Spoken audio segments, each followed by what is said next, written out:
ಮತ್ತು ಪಟ್ಟಾಣಿ ಮಕ್ಕಳೇ,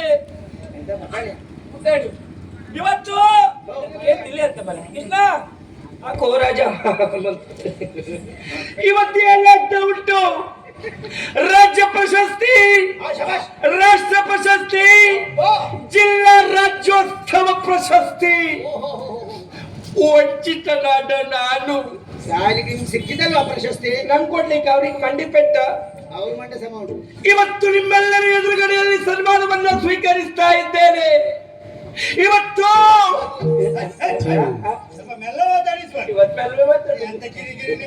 ಅಂದ್ರೆ ಇಷ್ಟು ಬಬ್ಬೆ ನೀನು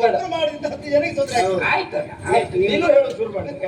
ಮಂದವಾಗಿ ಮಾತಾಡ್ತೀವಿ. ಆಯ್ತು, ನಿಧಾನ ಮಾತಾಡುವ, ನಿಮ್ಗೆ ಹೇಗೆ ಬೇಕು ಹಾಗೆ. ಇವತ್ತು ನಿಮ್ಮೆಲ್ಲರ ಎದುರುಗಡೆ ಸನ್ಮಾನವನ್ನ ದೇವೇಗೌಡರಲ್ಲ ಭುಜಂಗ್ ಕುಮಾರ್ ಸ್ವೀಕರಿಸ್ತಾ ಇದ್ದೇನೆ. ಅಭಿಮಾನಿ ದೇವರುಗಳು ತುಂಬುವುದರಿಂದ ಚಪ್ಪಾಳೆಯೊಂದಿಗೆ ಪ್ರೋತ್ಸಾಹಿಸಬೇಕು.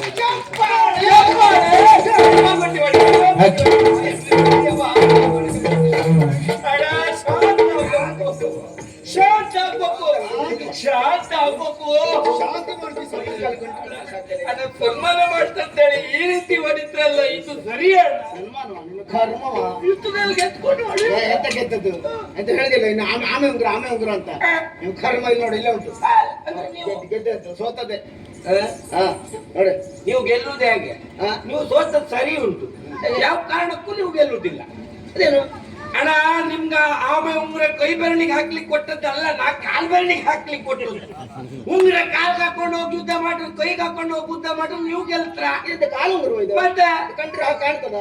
ಬೇಡ, ಅದು ಹೌದು ಅಂತ ನೀವು ಮೊದಲೇ ಹೇಳೋಗಿದ್ದ ಬೇಡ. ನಂಗೆ ನೆನಪು ಇತ್ತಣ್ಣ. ಇಡೀ ಸ್ವಾಮಿ ಹೋಗ್ಲಿ, ನೀವು ಕೊಟ್ಟಿರುವಂತ ಕಾಲು ಉಂಗುರ ಅಣ್ಣ ಕೈ ಹಾಕೊಂಡು ಆ ಕಾರಣಕ್ಕಾಗಿ ಅವನ ಪಾಲಿಗೆ ಸೋಲಾಯ್ತು. ಹೌದು, ನೀವು ಕೊಟ್ಟಿರುವ ಬಾಳೆಯನ್ನು ಬಾಯಲ್ಲೇ ತಿಂದಿರ. ಸೋಲಾಯ್ತು ಬಾಯಲ್ಲೇ ತಿಂದಿರ. ಬಾಯಲ್ಲೇ ತಿಂದ್ಯಾ? ಮತ್ತೆ ಇದು ಸಿಪ್ಪೆ ಬಿಡಿಸ್ಕ ತಿಂದೆ, ಸಿಪ್ಪೆ ಕೂಡ ತಿಂದೆ. ಸಿಪ್ಪೆ ಬಿಡಿಸಿ ತಿನ್ನುವಂತ ಪದ್ಧತಿ ಅಲ್ವಾ ಸ್ವಾಮಿ? ನೀ ದೇವರೇನು ಗೆಲ್ಲುವುದಿಲ್ಲ. ಒಂದು ಸಿಪ್ಪೆ ಕೂಡ ತಿನ್ಲಿಕ್ಕೆ ಕೊಟ್ಟು ಬಾಳೆ ಹಣ್ಣು ನೀ ಸಿಪ್ಪೆ ಬಿಡಿಸ್ಕ ತಿಂದಕ್ಕೆ ನಾ ಹೊಣೆಯ? ನಿಮ್ಮದು 2000 ಕೊಡೋದು ಪುಡ್ಲು ಹಣ್ಣು ಕೊಟ್ಟು. ನಿಮ್ಮಂತವ್ರನ್ನ ನಾವು ನಂಬುತ್ತೇವಲ್ಲ, ತಪ್ಪು ನಮ್ಮದೇ. ಯಾಕೆ? ನಾವು ಮಾಡುವ ತಪ್ಪೇನು ಕೇಳಿದ್ರೆ ದಂಡ ಕೊಟ್ಟಷ್ಟು ದಾನ ಕೊಡುವುದಿಲ್ಲ, ಹೆಂಡ ಕುಡಿದಷ್ಟು ಹಾಲು ಕುಡಿಯುವುದಿಲ್ಲ. ನನಗೆ ಜ್ಯೋತಿಷ್ಯ ಎಂದು ಅಂದಾಗ ಒಂದು ಕಥೆ ನೆನಪಾಗುವುದು. ಯಾವ ಕಥೆ? ಹಿಂದೊಂದು ಕಾಲದಲ್ಲಿ ಯಾರಾದ್ರೂ ಅನ್ಯ ಜಾತಿಯ ಮನೆಯಲ್ಲಿ ಗೆಣಸು ತಿಂದ್ರೆ ಜಾತಿ ಬಹಿಷ್ಕಾರ ಆಗ್ತಾ ಇದ್ರು. ಇಲ್ಲಿ ಗುಟ್ಟಿನಲ್ಲಿ ಯಾವ್ದಾದ್ರು ಶಾಂತಿ ಮಾಡಿಸಬೇಕಿತ್ತು. ಅದೊಂದು ಇತ್ತು.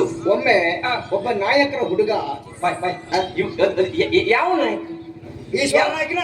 ಒಳ್ಳೆ ಜನಮರ ಜನ, ಒಳ್ಳೆ ಸಣ್ಣ. ಅವ ಹೋಗಿ ಅನ್ಯ ಜಾತಿಯ ಮನೆಯಲ್ಲಿ, ಅಂದ್ರೆ ಕೆಳ ಜಾತಿಯ ಮನೆಯಲ್ಲಿ ಗೆಣಸು ತಿಂದ್ರಂತೆ. ಸರಿ. ಅದನ್ನ ನೋಡಿದ ಅವನ ಗೆಳೆಯರೆಲ್ಲ ಬಂದು ಅವನ ಅಮ್ಮನಲ್ಲಿ ಹೇಳಿದ್ರು, ಅಮ್ಮ ನಿಮ್ಮ ಮಗ ಅವ್ರ ಮನೇಲಿ ಗೆಣಸು ತಿಂದು ಬಿಟ್ಟಿದ್ದಾನೆ ಅಂತ. ಇವನಿಗೆ ತಲೆ ಬಿಸಿ ಆಯ್ತು. ಸರಿ, ದೇವರ ಜಾತಿ ಬಹಿಷ್ಕಾರ ಆಗ್ತಾರಲ್ಲ ನೋಡಿದ್ರೆ ಅಂತ ಹೇಳಿ ಸಮೀಪದಲ್ಲೇ ಇದ್ದಂತ ನಿಮ್ಮಂತ ಯಾರೋ ಒಬ್ರು ಜ್ಯೋತಿಷಿಗಳ ಮನೆಗೆ ಹೋದ್ರಂತೆ. ಹೋಗಿ ಸ್ವಾಮಿ ಜ್ಯೋತಿಷ್ರೇ ನೋಡಿ, ಇದು ನಮ್ಮ ಮಗ ಅವ್ರ ಮನೇಲಿ ಗೆಣಸು ತಿಂದು ಬಿಟ್ಟಿದ್ದಾನೆ, ಅದರಿಂದ ಏನಾದ್ರೂ ಪರಿಹಾರ ಹೇಳಿ ಅಂತ ಹೇಳಿದ್ರು. ಸರಿ. ಆಗ ಈ ಭಟ್ರ ಒಳಗಡೆ ಹೋಗಿ ಒಂದು ದಪ್ಪ ಪುಸ್ತಕ ತಂದ್ರಂತೆ. ಆ ದಪ್ಪ ಪುಸ್ತಕ ತಂದು ಒಂದು 10-15 ಪುಟಗಳನ್ನೆಲ್ಲ ಮಗುಚಿದ ಹಾಗೆ ಮಾಡಿ, ನಿಮ್ಮ ಮಗ ಊರ ಮನೇಲಿ ಗೆಣಸು ತಿಂದ್ಬಿಟ್ಟಿದ್ದಾನ, ಛೇ ಛೇ ಛೇ ಛೇ ಛೇ, ಗೆಣಸು ತಿನ್ನಲೇಬಾರ್ದಿತ್ತಮ್ಮ, ಭಯಂಕರ ದೋಷ ಆಗಿದೆ ಈಗ. ಹಾಗಾಗಿ ಒಂದು ಶಾಂತಿ ಮಾಡಿಸ್ಲೇಬೇಕು. ಗೆಣಸಿನ ಶಾಂತಿ, ಯಾವ್ದೊಂದು ಶಾಂತಿ ಮಾಡಿಸ್ಬೇಕು, ಇಲ್ಲಿದ್ರೆ ನಿಮ್ ಮಗ ಸತ್ತೋದ್ರು ಹೋಗ್ಬೋದು ಅಂತ ಎದುರಿಸ್ಬಿಟ್ರು. ಹೌದೌದು. ಅವಳು ಹೇಳಿದ್, ಸ್ವಾಮಿ ಆಯ್ತು ಸ್ವಾಮಿ, ದಯವಿಟ್ಟು ಒಂದು ಶಾಂತಿ ಮಾಡಿಸಿ.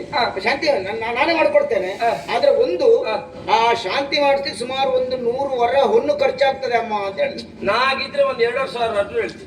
ಒಂದು ಬಾಳೆಹಣ್ಣಿಗೆ 1,500 ತಕೊಂಡು ನೀವು.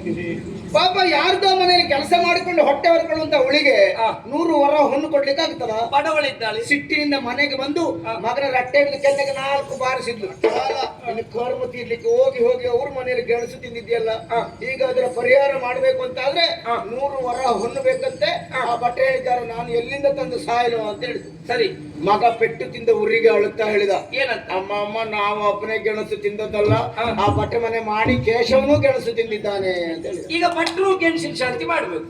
ಇವಳು ಸ್ವಲ್ಪ ಸಮಾಧಾನ ಆಯ್ತು, ಹೇಗೆ ಭಟ್ರ ಮನೆ ತಿಂದಿದ್ದಾನಲ್ಲ ಅಂತ ಪುನಃ ಹೋಗಿ ನೋಡಿ ಜೋಯಿಸ್ರೆ, ಇದು ನನ್ನ ಮಗ ಒಬ್ಬನೇ ತಿಂದದ್ದಲ್ಲ, ನಿಮ್ಮನೆ ಮಾಡಿ ಕೇಶವನು ಗೆಣಸು ತಿಂದಿದ್ದಾನಂತೆ. ಹಾಗಾಗಿ ನೀವು ಶಾಂತಿ ಮಾಡಿಸ್ಲೇಬೇಕಲ್ಲ. ಒಂದ್ ಕೆಲಸ ಮಾಡುವ, 100 ವರ ಹೊನ್ನು ಬೇಕಲ್ಲ, 50 ನಾ ಕೊಡ್ತೇನೆ, ಉಳಿದ 50 ನೀವು ಸೇರಿಸಿ ಅಂತ ಹೇಳಿದ್ರು. ನಾವಿಬ್ರು ಒಂದು ಅರ್ಧ ಅರ್ಧ ಹಾಕುವ ಅಂತ ಹೇಳಿದ್ಲ ಅವಳು. ಎಂತದ್ದು ಎಂತ ಹಾಕುವುದು? ಅದು ಹಾಕಬೇಕು ಅಂತ ಹೇಳಿದ್ರೆ ಅದು 50ಕ್ಕೆ ಅರ್ಥ ಆಗುವುದಿಲ್ಲ. ಹಾಕ್ಲೇಬೇಕು ಅಂತ ಹೇಳಿದ್ರೆ 90 ಆಗ್ಬೇಕು ಅರ್ಥಕ್ಕೆ. ಏನು ನಂಗೆ ಅನುಭವ ಇಲ್ಲ. ಆಗ ಇಲ್ಲಿ ತಲೆವಿಸಿ ಆಯ್ತು, ಏ ದೇವರ ಗಂಡ ಅಂತ ನಮ್ಕ ಬುಡಕ್ಕೆ ಬಂತಲ್ಲ ಅಂತ. ಆದ್ರೂ ಭಟ್ರು ಬುದ್ಧಿವಂತರಲ್ಲ. ಹೌದು. ಮತ್ತೆ ಪುನಃ ಒಳಗಡೆ ಹೋಗಿ ಒಂದು ಸಣ್ಣ ಪುಸ್ತಕ ತಂದ್ರಂತೆ. ಈಗ ಸಣ್ಣ ಪುಸ್ತಕ ಆಗದಪ್ಪದ್ದು. ಈಗ ಇವ್ರ ಮಗನ್ ಬುಡಕ್ ಬಂತಲ್ಲ, ಸಣ್ಣ ಪುಸ್ತಕ ತಂದು ಒಂದೆರಡು ಪುಟ ಮಗುಚಿದ ಹಾಗೆ ಮಾಡಿ, ಓ ನಮ್ಮನೆ ಮಾಡಿ ಕೇಶವನು ಗೆಣಿಸ್ತಿದ್ದಾರ. ಹಾಗಿದ್ರೆ ಎಂತ ಮಾಡುದು ಬೇಡಮ್ಮ, ಯಾಕಂದ್ರೆ ಶಾಸ್ತ್ರದಲ್ಲಿ ಬರ್ಕೊಂಡು ನೋಡಿ ಪುಸ್ತಕದಲ್ಲಿ, ಕೇಶವನ ಸಂಗಡ ತಿಂದರೆ ಲೇಸ ಮಾತ್ರ ದೋಷ ಇಲ್ಲ. ಓ ಈಗ ಭಟ್ರು ತಪ್ಪಿಸ್ಕೊಂಡು ಎಂತ ಮಾಡುದು ಬೇಡ ಅಂತ ಹೇಳಿದ್ರಂತೆ. ಅಂದ್ರೆ ಅವ್ರ ಕಾಲು ಬುಡಕ್ಕೆ ಏನಾದ್ರು ಗಂಡಂತರ ಬಂದ್ರೆ ಹಾಗಲ್ಲ, ಹೀಗೆ ಬೆರಳಿಗೆ ಹಾಕುದಲ್ಲ, ಕಾಲು ಬೆರಳಿಗೆ ಹಾಕುದಾಗಿತ್ತು ಹಾಗಾಡುದ. ಬಡಿಬೇಡಿ. ನಿಜವಾಗಿಯೂ ನಾನೊಬ್ಬ ಪೂರ್ಣ ತಿಳಿದಿರುವಂತ ಜ್ಯೋತಿಷ್ಯ ಅಲ್ಲ. ಜ್ಯೋತಿಷ್ಯ ಸುಳ್ಳಲ್ಲ, ಜ್ಯೋತಿಷ್ಯ ಹೇಳುವ ನಮ್ಮಂತವರು ಸುಳ್ಳು. ನನ್ನ ಹೊಟ್ಟೆ ಪಾಡಿಗೆ ಜನರನ್ನ ಮಂಗ ಮಾಡುತ್ತಾ ತಿರುಗ್ತಾ ಇದ್ದವ ನಾನು.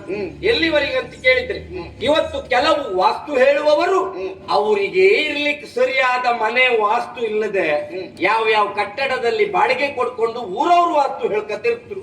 ನನ್ನ ಪರಿಸ್ಥಿತಿಯು ಹಾಗೆ ಸ್ವಾಮಿ, ಒಂದು ಅವಕಾಶ ಕೊಡಿ. ಆಯ್ತು ಬಿಡು, ನಾವು ಮಹಾ ಬುದ್ಧಿವಂತರು. ನಮ್ಮನ್ನೇ ನೀವು ಮಂಗ ಮಾಡಿದೆ ಅಂತ ಅದ ನಿನ್ ತಲೆಯೊಳಗೆ ಏನೋ ಉಂಟು ಅನ್ನೋದಿಲ್ಲ ಅಲ್ವ ಇಲ್ಲ. ಒಂದ್ ಕೆಲಸ ಮಾಡು, ಇನ್ನು ಎಲ್ಲಿಯೂ ಇರ್ಬೇಡ, ನಮ್ ಜೊತೆಯಲ್ಲೇ ಇರು. ಒಳ್ಳೆಯವನಾಗಿ ನಿಮ್ಮೊಟ್ಟಿಗೆ ಇರ್ತೇನೆ. ಬೇಡ, ನಮ್ ಜೊತೆಯಲ್ಲಿ ಸೇರಿದವರು ಯಾರು ಒಳ್ಳೆಯವರಾಗ್ತಾರೆ ಅಂತ ಬೇಡ. ಬೇಡ, ರಾಜಕಾರಣಿಗಳು ನಾವು ಮಾಡುವ ಯಾವ್ಯಾವ್ದೆಲ್ಲ ಕೆಟ್ಟದ್ದುಂಟು ಅದಕ್ಕೆಲ್ಲ ನೀನು ಉಪಾಯ ಹೇಳಿಕೊಟ್ರು ಸಾಕು. ಹಾಗಾದ್ರೆ ಇವತ್ತಿನಿಂದ ಈ ಭುಜಂಗನೊಬ್ಬ ಅನಾಥನಲ್ಲ, ನಾನ್ ನಿಮ್ಮೊಟ್ಟಿಗೆ ಇರ್ತೇನೆ. ನಿಮಗೆ ಏನು ಕೆಲಸ ಆಗಬೇಕು ಹೇಳಿ ನಾ ಮಾಡಿಕೊಡ್ತೇನೆ. ಇವತ್ತೇ ಒಂದು ಕೆಲಸ ಆಗುತ್ತೆ. ಏನಾಗ್ಬೇಕು?